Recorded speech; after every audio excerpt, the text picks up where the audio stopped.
Welcome in tonight. We are turning the page from 2022 to the 2023 class. Most of the guys already from 2022 are enrolled. Many are on campus, and a lot of them already participated in spring games. So once that happens, we move them on. They are now college players, and the official is more interested in the high school guys. So we will start looking at players who will sign 8-9 months from now, February of 2023. We've got a special guest tonight to walk us through some quarterbacks seen at the Dallas regional of the Elite 11. We're also going to talk about 5 recent commits in the last week or so, 4-star guys to major programs, and very excited about what they have coming down the pipeline in the 2023 class. This is The Official.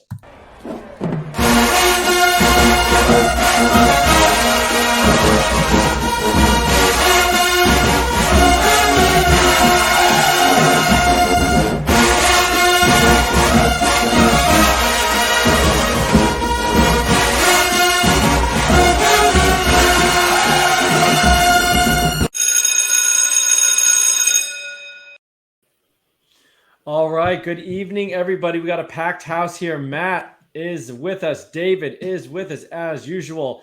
And special guest, Campus Canton founder, Matthew Breuning joins us. And he is a special guest because he has done some special things in the last few months, and we want to talk to him about it. Matt, how are you tonight?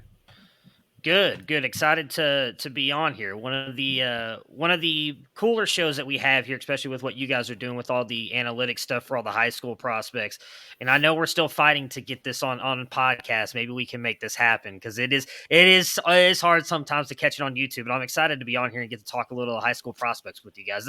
The amount of work that you guys do behind the scenes that people don't get to see puts like us to shame, and I feel like I work hard, and then I see what you guys are doing, and it's absolutely ridiculous. Yeah, thanks. I mean, Matt, Pal, and David, yeah, both of them. I mean, I'm just the guy come up with some graphics and I come up with the show sheet, but these guys are definitely grinding from schooldigger.com to huddle tape and everything in between. I mean, they're finding, the big thing is they're finding unique and new ways to look at these players and to try to do this whole prospecting thing better. And even though we're a trio of dudes doing this in our spare time, like we really do believe that maybe we can do this better. This whole prospecting recruiting thing, because the bust rate is so high, there's got to be a more efficient way to go about it. So thank you guys. I echo everything Matt said. Tell us about the Elite 11. Matt went to the Dallas regional. Oh, you know what? I forgot our icebreaker. So Matt went to the Elite 11 regional in Dallas, which I'm not familiar with the Elite 11. It's it's high school quarterbacks who obviously are some of the better prospects in the country get invited to this thing. And at this stage, the regionals, I don't remember how many are there. Maybe Matt will tell us, but it's a pretty good amount, and it whittles down to the eventual finals competition. But at this point, it's guys unranked. It's guys 3 stars, 4 stars, 5 stars, all mixed together, and it's a really fun place to kind of uncover those next prospects we're going to be excited about. But I want everyone to answer the question of, if you were running one of these camps with these prospects, what kind of drill would you make up to evaluate a certain attribute of a player? Matt, I think you have something prepared. The other two chime in. This was kind of a last minute thing, so it might be a little off the rails, but what would you design, Matt? Yeah, I was trying to think of what I would design. I don't drink that much, so it's very kind of difficult for me to come up with something. I am typically like, if you catch me drinking anything, we had like a drink together at Canton. I can't remember for the life of me what the Fantasy Football Expo, and it was a 4 Horsemen shot, which you've never tried. That I suggest everybody try it at least once. It'll put a little bit of hair on your chest. And then outside of that, I drink nothing but Crown and Coke. Like, I'm just very simple, easygoing. I don't know. It definitely has to be something cool, at least if you're going to be at the Dallas Regional, because it was a sweltering 90 degrees out there. When you're standing there, even in a dry fit polo and some pants, it's not comfortable. So something with ice, I'd put a little bit of, I mean, I'm a Crown guy, so Crown, and I don't know what mixes well with Crown. To be honest, I wouldn't see. I feel like I'm just gonna say, just give me a nice cold, big Crown and Coke, just a tub of Crown and Coke, and I'm good to go. Okay, so I may have done a typo. I like that story. I wanted to a drill that you would make, Oh, I thought but you I like said drinks drink. too. I Drink. love Okay, Crown and so a Coke. drill. So What a quarterback drill. Huh. A But quarterback drill. I'll just go then. My drill would be something something to evaluate these guys like clock management. You know, we see them doing all sorts of things, but maybe put them in a scenario and you'd have to make it stressful. So I don't know if you'd have a bunch of guys running around at them like defenders or something like this, but you know, you want something to evaluate their ability to like take a timeout at the right time. So give them like 30 seconds on the clock or down by 6, something like that. I don't know. But, you know, kind of evaluate their headspace a little bit. How are they going to walk through this process? I think that would be interesting if you could make it very high stress. So that's something I thought about. Anybody else come up with any fun ideas? Other than Crown and Coke's a great idea, though. I love Crown and Coke. That's my bad. I don't know how to read English either. It's not one of my strong suits. I will say that there is a drill that they do there that I was very impressed with. That I would love to see. That would be the one drill, and we can talk about more in a minute. It's like a mobility pocket drill that they run the quarterbacks through, and it's a lot of what you just mentioned in a way. So we can discuss that more here in a minute. But that was the one drill that I think I would love for them to continue to do, and the one that I really enjoyed watching while I was there. Yeah. So if no one else wants to chime in, I want you to. Sorry. That's okay. I do want you to walk us through arriving in Dallas. You know, none of us have been to an 8-11 camp. It sounds really cool. I know that the campus to Canton. David, I think, aren't you going to go to one maybe? Yeah, I'm going to go to the Las Vegas one. So that's next week. Great choice. Yeah. All right, so David's going to Las Vegas, and I'll be at the Nashville one.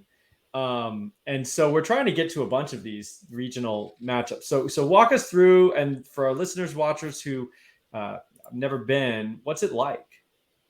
I mean, I didn't really know what to expect when I first showed up. So it was just at a high school. I mean, it's at a Trinity, which is a big high school down here in Texas. It was at their high school facility. It's like 15 minutes from my house. So it's not like it was a big trek for me. You wouldn't think going to a place like this, and I don't know exactly where they're at in Vegas. I know in Ohio it was in an indoor facility because they were supposed to get bad weather, but I think most of the time they do these at high school facilities, so you don't expect to like see the future of college football and possibly NFL football just out there on a high school field. You arrive, I mean, when I got there probably, they give you a check-in time for media. I got there like 45 minutes early just because I wanted to see stuff. They were running through different stuff. They had wide receivers in an indoor facility, running a bunch of routes and getting warmed up. They don't let you see any of the combine stuff. That is something I would have loved to see, like getting their measurables, how fast they ran in the 40. You don't get to see that. But once you check in, it's literally you're on the field right next to them. And you get to watch and do anything you want. They do ask you not to really talk to the players unless it's like at a break or at the end of the Elite 11. They want the guys to kind of get into their element and do their thing. But it was an amazing experience from my opinion. You get to literally walk around. You're on a football field. They have it sectioned off into like 6 different areas on the football field, and they're running different drills. And each quarterback is in a group of 5 to 6 players, and they're just rotating around. And it's not even just, you just mentioned, you know, the 4-star, 5-stars. I mean, they had guys from the 2023, 2024, 2025. They had guys from the 2026 class out there. If they feel like you can bring some sort of value, you are there. They, I kid you not, had middle school kids there running drills and doing stuff to kind of get an idea of what those guys look like. So they just rotate them around. They do all kinds of different drills. There's stuff where they have to stand in the pocket and hit like a quick sideline throw, and they have to hit it to the wide receiver before they go out of bounds or try and get it as close to it as possible. They have coaches standing probably 5-10 yards away, throw their hands up as soon as the quarterback's trying to release it so you can try and show that layered throw, right? Like getting it over the defender and to the wide receiver in stride. They have deep ball ones where the quarterback has to stand there and just launch a ball 20, 30 yards down the field.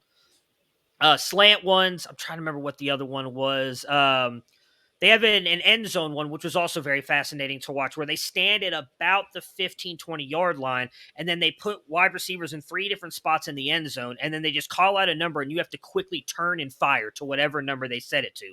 And you got to try and get it like either it's at the pylon, back pylon, middle of the end zone, again, with the coach standing in your way. And then my favorite, the one I just mentioned a minute ago, was the mobility drill. And what they do with that is, and it's one of the clips I actually sent you for Austin Novosad. You stand there, the ball's sitting on a stool. Almost all the drills, the ball's sitting on a stool. They say hut, you grab the ball. That's you, obviously, like getting the ball from the center, and then you kind of do your thing. They make you move around like you're standing in the pocket, and there are times that they'll make you do it for 3 seconds. In one of the clips, and I'm hoping it's the one I sent you, they made him stand there for like 30 seconds, and you can't stand. You have to continually be moving your feet, and the goal was to try and wear you out a little bit. He yells something. That's when you pivot out, like you're rolling out, and then you have to throw the ball and try and throw it as accurately as possible. That was really one of the more interesting drills for me to watch, because we know we want to see our quarterbacks be a little bit more athletic. So I wanted to see who could really roll out after that. There were also times that coach who was running those drills would then start like grabbing on the quarterback or trying to smack the ball out of his hand to see what it would be like to have defenders all over him. And then when they roll out, he yells out a number. He yells 1 or 2, or the quarterback has to watch for the wide receiver. Whichever wide receiver throws their arms up first is who they have to throw the ball to. So it was always interesting to see, because sometimes those guys didn't read the right receiver and they would throw it to the wrong guy, or they would dirt it because the guy threw his arms up at a certain point, because they just throw it up whenever and the quarterback has to react. That was one of the more interesting drills for me, just seeing some of the guys go through that and how well and how good they did that, moving, rolling out, all that. 30 seconds, which doesn't sound like a lot to some people, but when you're sitting there bouncing around and everything after a whole day in 90-degree heat, it starts to wear on your legs a little bit. So for me, that was the most interesting drill, but it was just being that close and getting to see that all up close and how those guys look. I mean, we all watch huddle tape. We watch YouTube games if we can find them, right? It's different seeing those guys, because we'll talk about a guy here later. Like, I watched his huddle tape after the fact, and I was not nearly as impressed as I was watching him in person. Just like how the ball jumps off his hand, how accurate he was on every single throw at that camp, that I don't see that as much on the huddle film. So being able to see it live, I think, makes a big difference. And we've heard that from a guy you guys had on recently, in Alan True, where, not a lot of us were big on Cade Klubnik, because on the huddle tape, it just doesn't look that amazing. But then Alan says, when you see it in person, he really pops. And I think that was the kind of the coolest aspect for me, is seeing those guys in person.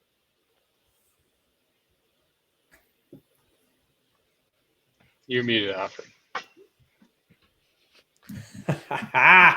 That's really cool. I'm very excited to get out there and look myself. I think it's interesting you talk about the dead, kind of those dead legs get tired if you're hopping back and forth. And, we'll talk about Novosad here in a minute.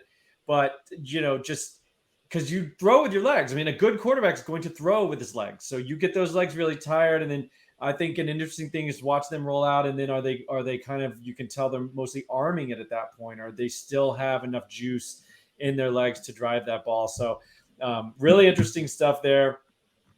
And the one other question, I guess, is there anything that you think was you were not able to evaluate nearly as well?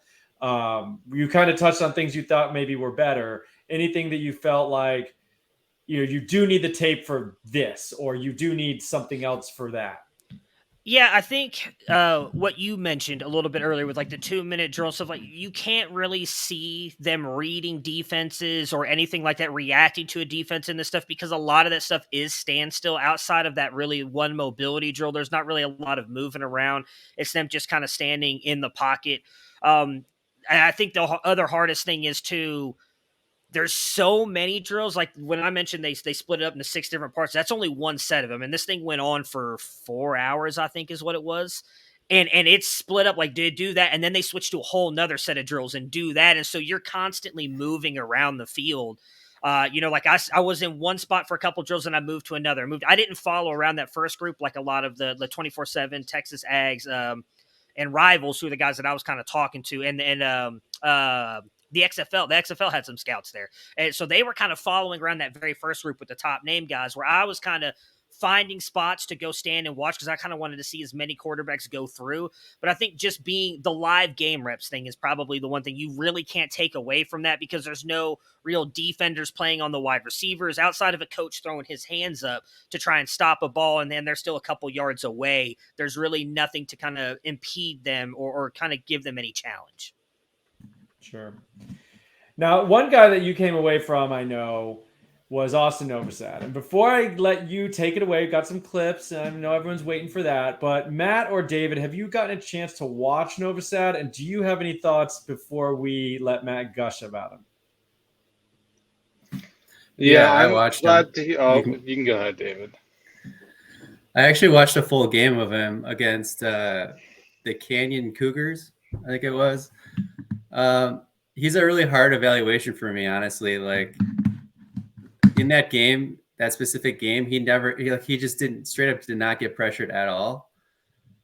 And he had a clean pocket pretty much all game, and he was really accurate. And there was actually quite a few drops too. So I came away impressed with his arm and his accuracy.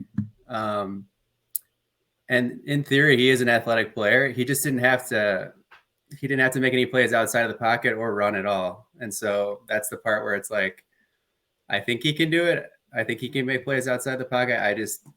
In that specific game, I didn't see it, but yeah, he's an efficient passer, pretty good player from what I saw so far. Yeah, he's like a triple jumper or something, or hurdles or something, isn't he? In track? Yeah, he's a triple jumper, which is pretty rare. There's a pretty short list of triple jumpers that are quarterbacks, and all those guys are dual threat guys. I mean, I don't have the list in front of me, and a lot of those guys also converted to other positions. Like Dawson Knox was one of those guys on that list. He was a high school quarterback, and he converted to tight end. I can't think of his name right now, but there was a receiver on that list as well. He was a high school quarterback for LSU. He ended up converting to receiver. So, Shepard. Wasn't it Shepard? Was it? It wasn't Shepard. Oh, another one. I think it's Ruben Randall. Not Ruben Randall. He actually is in this year's draft, I think. Dre Jenkins, maybe? I don't know. Yeah. But anyway. And the point is like he probably has the athletic ability to do some rushing and make some plays outside the pocket. Yeah, I was going to say, I'm glad that you brought up that he popped off much more there live versus the huddle tape, because there's good things I saw on the tape, but it didn't pop out much, you know. I saw a efficient passer. He goes through his reads. He hangs in the pocket well. Didn't really show off his mobility, but he had good ball velocity. But nothing that's like, you know, that shows a high upside guy. Well, let's take a look at this guy. And Matt, I'm going to give you the floor to walk us through. The first clip's about a minute. I think there's a couple in a row, and you can just talk through what you saw and just talk about Novosad. Then we have another one with a quick throw. So this is him, I think, doing that mobility drill. Yeah, so this is him doing the mobility drill, and it's a lot like what David and Matt just mentioned. Like, if you watch, he was the player I was talking about. If you watch his huddle tape, like, it's good, but it's not anything that just, like, stands out. But his arm is what stood out to me. Like, from the minute we were there, they're warming up, and him and Graham Knowles out of South Lake Carroll were the two guys that I marked down, and Bo Edmondson. Was like, when they were throwing the ball, you could just see the difference in the velocity with their arms. He does have some legs. David just mentioned it was hard to find anything. He does have a clean pocket. He plays in Dripping Springs, Texas. I live in Texas. I couldn't tell you where Dripping Springs is. I honestly have no idea. I don't think that they play that great a competition.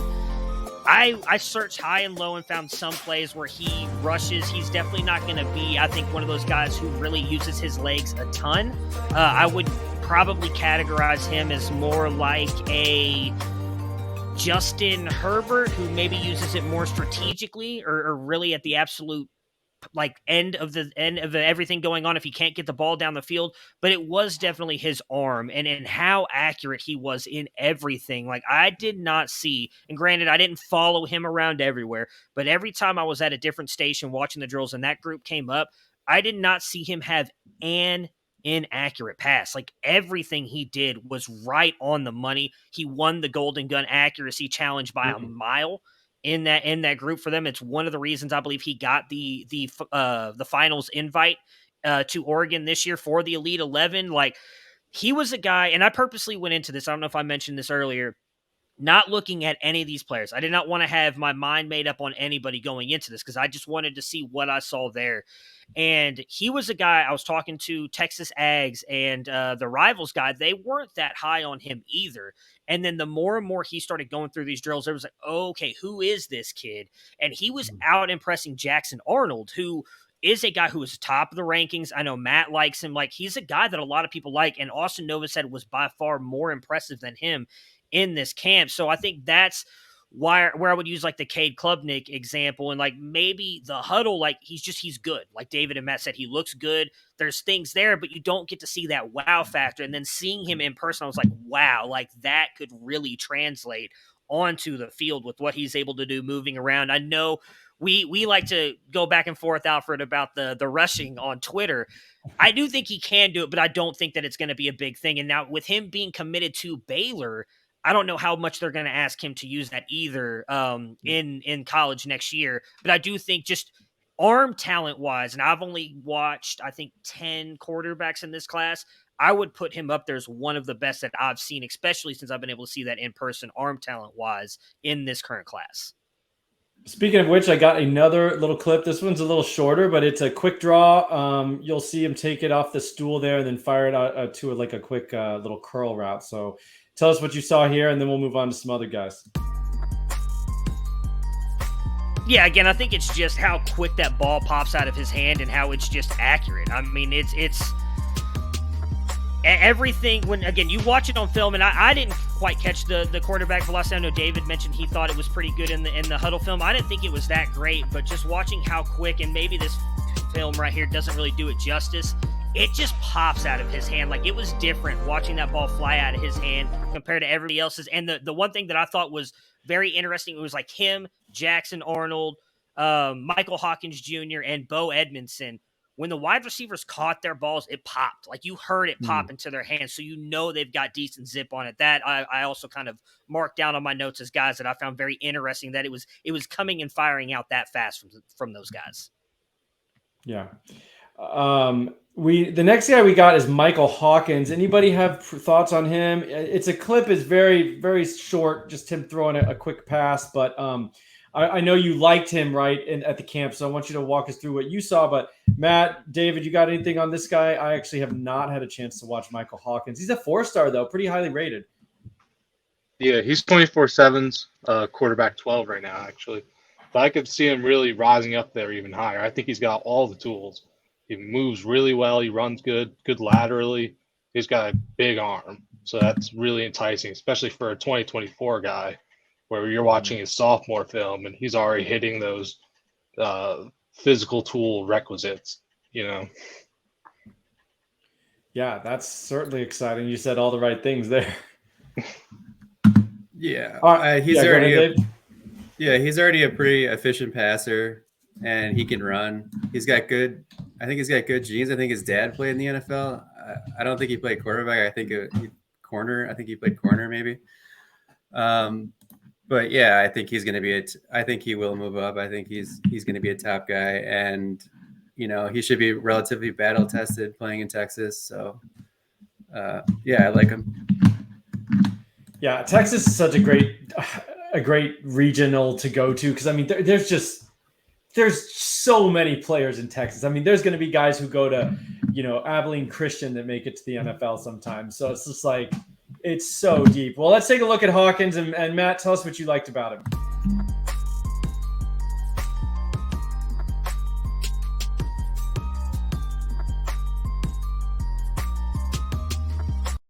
Kid, I thought. Well, let's try that again. You were muted. We'll try that again. Okay, sorry. So I like his arm. I think it stands out here. I didn't do a good job of catching the wide receiver and how quick it gets to him, but his mechanics I think are very solid. Very good arm, a lot of velocity on his throws, and he's big. Like Matt mentioned, I'm going to be honest, when I was watching him, I had no idea he was in the 2024 class. I thought he was a 2023 kid. And then I realized he was a 2024 kid. It's like, holy crap, like this kid, he's already this big. My mobility one didn't come through really well, so I didn't send that to you guys, but how well he was able to use his legs. I'm just going to say it right there. Like, you look at his legs. I mean, dude's put together. He is put together very well, and you can see that in person. And again, just being a sophomore, I mean, he had, I believe it was 685 yards rushing last year.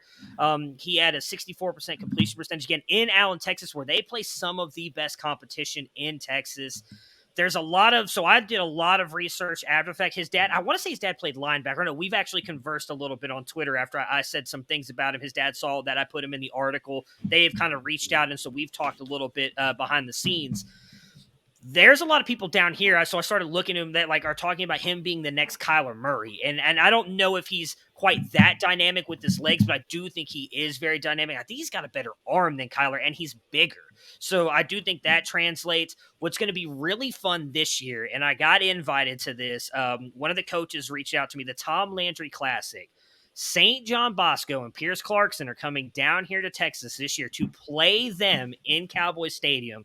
I got invited to that, so I'm excited to see that game, to see Pierce Clarkson, who I know Austin's really high on. I think, David, you're high on him as well. I don't know if you are, Matt. I don't know if you were in that conversation. I don't have a take on him. Okay. So I know I like him. He's one of my top 5 quarterbacks, and then to get to see him going up against that Allen team with Michael Hawkins Jr. at quarterback, like he's a guy that I think is just going to continue to rise. And I know Matt mentioned he's right now QB 12, and I know that there was a lot of talk. They had a guy, and I wish I could remember who it was. He was a first-round pick in the NFL that was at the camp. He was talking with Lavoisier Carroll's father, who's an XFL scout, and the Rivals guy. We were all sitting there talking, and he was the other guy that they were sitting there like, this kid's going to be the star next year. And I could not agree with them more. Like everything, I wish I would have caught some of his early on stuff because he was in like the 4th or 5th group. So I didn't get to see him early on. But as the drill started wrapping up at the end of the day and I was on the opposite side of the field and his group started coming around, like he really started popping. And that's why I only really have the one video of him because I didn't get to see a lot of him. But just in that drill, the deep ball, it was just nice and smooth, easy. He looked like he barely flicked his wrist and it was going easy 30, 40 yards. And then the mobility drill, he just stood out. Like he looked like he wasn't getting tired. And again, I mentioned this was a 4-hour event. The mobility drill was literally the second to last drill all these quarterbacks did after 4 hours. He looked like he had not lost any of his stamina. He sat there the whole time, was doing it, easy rollout, easy throw on the run. I mean, he's a kid I'm really excited to continue to watch this next 2 years to kind of see what he can do because he'll be a junior this year. Yeah, that's wild. I didn't realize he was 2024 either. But yeah, you're totally right. 685 rushing yards. He had over 10 yards per attempt, which is a great place to start. I mean, that's what you're looking for at the next level. So he's already, doing that sort of thing, incredibly efficient. Like David said, 21-5 touchdown interception ratio. And that's all as a sophomore. But, and he's 6'2", pushing 200 already. Like, I'm with you. That's some very exciting stuff there. And then finally, we have a little clip here from, I think is it Anthony or Arthur Gonzalez or Anthony? Austin. Another Austin. That's right. Austin Gonzalez, guy I've never heard of, but that's why these camps are so fun. He's committed, I think, to Southern Miss at the moment, which is kind of early for like an unranked guy to be committed. But anyway, did he pop for you? And I'm going to roll the clip and then tell us what you think about Gonzalez.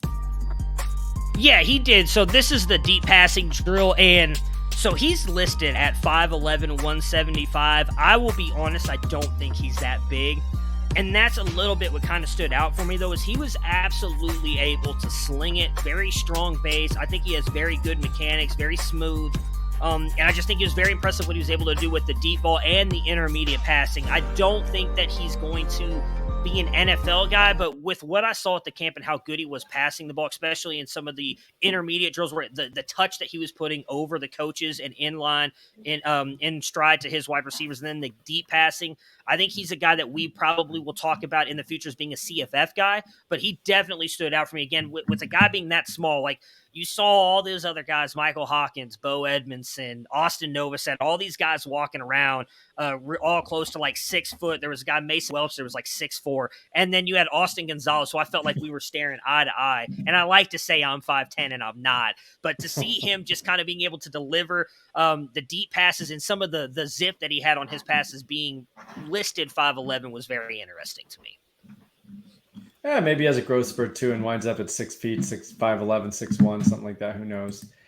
All right. Awesome. Thank you so much for walking us through that. I'm excited to go to Nashville. David, I know that Las Vegas, Nevada in general, their college or high school football is really coming up. So, I mean, you got Bishop Gorman down there, a lot of stuff in Arizona. I'm sure those kids will come over. So I think you'll have some good prospects. Changing gears, though, it's commitment season. So we got a lot of guys who are the dominoes are starting to fall into place for some of the high-end recruits for the 2023 class. So since our last airing, we have about 4 guys who are 4-star or 5 guys who are 4 stars or better. I think they're all 4 stars who've committed. And starting with a big-time quarterback, top 10 guy, David, what do you know about Christopher Vizzina, who went to Clemson or is going to Clemson? Yeah, he's got good size. He's like 6'3", 200. He's a pretty good mover for that size. I think he had over 600 yards rushing, a decent arm, and he flashes every once in a while. He'll make a pretty good throw outside the pocket. It seems like he has like a decent floor, maybe not the highest upside to me, but he's an efficient passer, pretty good rusher. Didn't play the toughest competition, so it's kind of hard to gauge. But yeah, he'll probably be in the top 10 for me, most likely, at the position. Yeah, he was kind of a private school Alabama league. I have to say, I watched him get blanked by Mountain Brook, who you brought up was a good team in their division, like a ranked, statewide ranked team. But like watching that game, none of those guys are going to be on an ACC roster, and they blanked him. And that was a big problem for me. But yeah, he does show some tools. Definitely athletic. Matt, you have a read on this guy, or well, either Matt. I guess we got 2 Matts. I don't really have that much to add. I don't think he's the next Clemson quarterback. I think he's just a filler. Yeah, I would kind of agree with Matt. I don't think, just from the little bit I've watched of him, I don't know that his arm is special. I do think he's really good in the pocket. That is what stood out to me. I felt like he manipulated the pocket very well, but I don't know that his arm talent really stood out to me. But I also don't think that's that surprising. I feel like outside of T-Law and Deshaun Watson, this seems to be the kind of quarterbacks Dabo's going after. So I mean, he fits what I think Dabo wants, but I don't know that he's I don't know that I'd have him top 10 like David does. Again, I haven't scouted as many, but I'm not in love with him.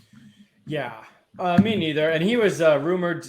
Gators didn't even make his final list, but he was kind of rumored to be maybe in the mix for us, and I wasn't too thrilled.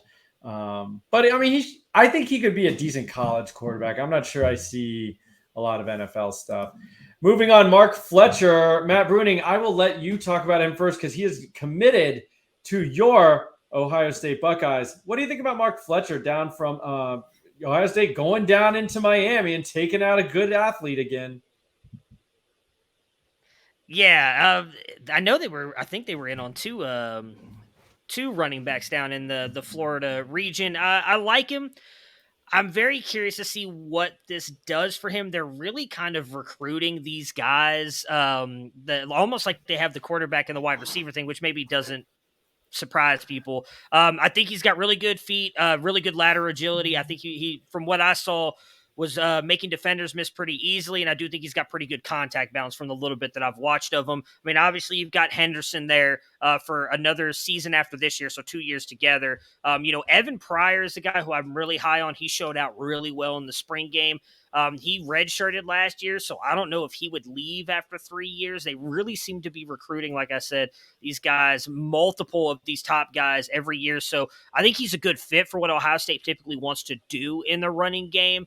I don't know when we'd see him on the field if Pryor stays for 4 years, but I'm excited to see what he does for Ohio State. I mean, I think he's a good fit. Matt, you got to read this guy's 230 pounds. He's gonna generate a lot of newtons, I'm sure. Yeah, he does generate a lot of newtons, but he only runs about 20.5 miles per hour, which I think puts him in, I think 8,500 newtons, which is a lot, but he's heavy. He's a surprisingly good receiver for his side, 14% of his team's receiving market share, which that's always something you'd like to see. But he also only had 0.9 yards over his team average per carry, which is not very good. So he only put up about one more yard than all the other running backs on the team. But on the film, I think he's a good back. I don't think he's going to be a great back, especially as Matt said, Evan Pryor, if he hangs in there until Henderson's gone, he's going to have the lead reins for sure. Maybe they can get like a little thunder and lightning thing going there between the two, but I don't really see when Fletcher gets on the field. I don't think he's that talented to really push the guys we have there. Yeah, I mean, he's pretty highly rated, but I kind of agree. He's just not in the mold of the running back that I have come to like. I mean, he's humongous, 6'1" or 230 pounds already as a guy who's not even in his senior year of high school yet. I mean, this is the type of guy that could finish his college career at like 240. So I think what you're hoping for is like the next coming of Derrick Henry, and I'm not going to sit here and really tell you anybody's the next Derrick Henry. He's a once in a generation type guy, probably. So I don't see I like shifty, I like wiggle, I like blazing speed and receiving. That's what I like in my running backs. But this guy's the kind of guy. I mean, you can give him 40 carries probably a game. It's that type of build. But yeah, he's not my favorite type of running back. I wouldn't be too high on him myself. Moving on, we got Kyle Casper going to Oregon. I know, Matt, you have some thoughts on Casper I think he's out of Arizona and sticking on the West Coast here. Yeah, I'm not a huge fan of Casper. He was supposed to be a 2023 guy, but he just reclassified into the 22 class, so he will be a freshman this year. Got it. And he's not very fast. I got him at 18.4 miles per hour. He's huge, 6'5", 6'6". I think he's 180 190 to 200 around there. And he produced okay. He did play good competition, but he didn't really dominate stats wise. And on the tape, he's just kind of that big jump ball guy who doesn't really show much outside of that. He's not really that great after the catch. He's not going to, wiggle anybody in the field, and he's not that fast. So it limits him a good bit. I think he could end up being a decent college player, but it sounds to me like a guy who needs to add 30 pounds and be like a move tight end. Yeah, I don't think that would be a bad idea. All right, not too much to talk about Kasper then, although I did not realize he was technically 22, so sorry, I lied when I said we've turned the page on 22, I guess. David, I think you have some thoughts on J.J. Kohl, quarterback headed to Iowa State. I think he's out of Iowa or Kansas. He's from the Midwest, which probably means he didn't have the greatest competition. What do you know about Kohl? What do you see in his game? Yeah, not great competition. I think he is from Iowa. Definitely the Midwest, because I know Alan True, the guy that evaluated him on 24/7. He counts him to Joe Flacco. I kind of see it. Like he's just a massive human being. He's like 6'6", 6'7", somewhere in there, 230 pounds already. Pretty big arm. Not like the most, although I think he had a decent spark score at the Elite 11 regional, but on tape, he doesn't look super athletic, but he can make some plays outside the pocket. But generally speaking, he's a pocket passer, pretty good accuracy. He can sling it pretty good. So I don't know if there's an NFL future there. I don't know, maybe. Mostly a college producer at some point. Yeah, it looks like when you type him into Max Preps, it actually brings up his basketball page. I think he was a center at 6'6", 230 already. So like you said, yeah, really big kid. I've seen on Twitter some people talking in general about like quarterbacks over 6'5". So, I mean, you get some 6'6" guys, some 6'7" guys every once in a while, like Paxton Lynch was one of those guys, Brock Osweiler. I think it's a sampling bias if you say, well, they're never good because there's only like 2 or 3 ever. But they're usually not going to be super fleet of foot at that size. They're usually not going to be, they can have some coordination problems potentially. It's just hard to manage all those limbs. So, I'm not personally too excited about Kohl, but he is a 4-star, and that's nice for Iowa State to bring in a 4-star QB, of course. And then we'll stick with you, David, here for Braylon James going to your Irish. You had a comp on him. What do you think about Braylon James? I had not really watched him, but he's pretty high-rated 4-star again. Yeah, this is what Notre Dame has done, seemingly like the last 5-10 years, where it's like they grab these really good athletes, and the last wide receiver coach, Dale Alexander, just wasn't good at developing them. So hopefully this new wide receiver coach can do that, Chancey Stuckey. But this guy, I mean, he is a freak athlete. At a recent camp, he came in at 6'2", 182. He apparently ran a laser time 4.47. He had a 38.5 vertical jump, a 10.10 broad. So, I mean, he is a freak athlete. He kind of reminds me of Kevin Austin, where he's more athlete than receiver. His high school production is not good to this point. He's only a junior, so I don't want to be like too hard on him, but he was like 5th on his team in yards per reception. He really didn't dominate yards, or I think he had just over 500 yards and like 6 touchdowns. So you want to see more production out of that, but I don't know, maybe he can develop down the road. I'm not very excited about him, to be honest. Sounds like another Irish wide receiver named Miles Boykin.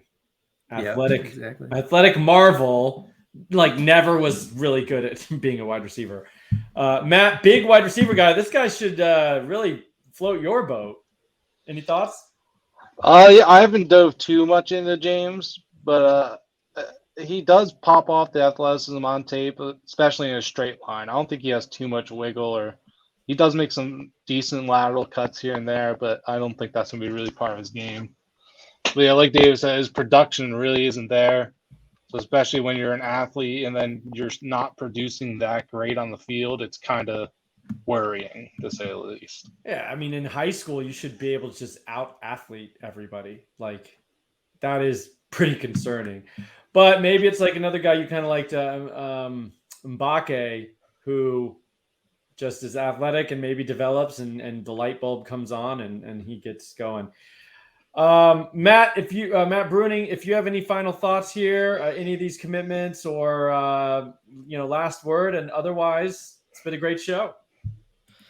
Yeah. The only other one that I've really paid attention to, excuse me, is Braylon James. Obviously I'm a little bit excited, as David mentioned. He was laser timed at like a 4.47 40. I do think that he shows some pretty good agility at times. I'm hoping that as someone who had a family member go to Notre Dame, like I somewhat root for them at times. So I would love to see them come back. I love Marcus Freeman, former Buckeye. I think that he was a great hire there. And I do think that hopefully they're turning this program around a little bit from what it was under Brian Kelly. Not that they didn't have success. And I'm very interested to see if they can develop him. So I think he's got the tools to possibly be a very good wide receiver, but he's still a little bit raw in my opinion. All right. I think that's a pretty consensus agreement on what Braylon James brings to the table here, but maybe he'll develop. Gentlemen, thank you so much. Matt, thanks for taking out time. I know you got another podcast later today, but really fun to talk about the Elite 11. Stick with campustocanton.com. We are going to be going to multiple Elite 11 camps. We're going to keep bringing you the known stars and the up-and-comers that maybe haven't made it to the mainstream consciousness yet. Also, check out the website if you haven't. If you're watching this, you haven't checked out campustocanton.com. We have amazing sets of tools. We have articles. We have all of the data we're looking at and the hypotheses we're developing on what makes a good prospect, all there, and only $2.99 a month at the lowest tier. So really just a cup of coffee and you get all of what we have to offer. But Thanks for watching. Be sure and subscribe if you haven't already, if you liked what you hear. And for Matt, and David, this is Alfred. This has been The Official.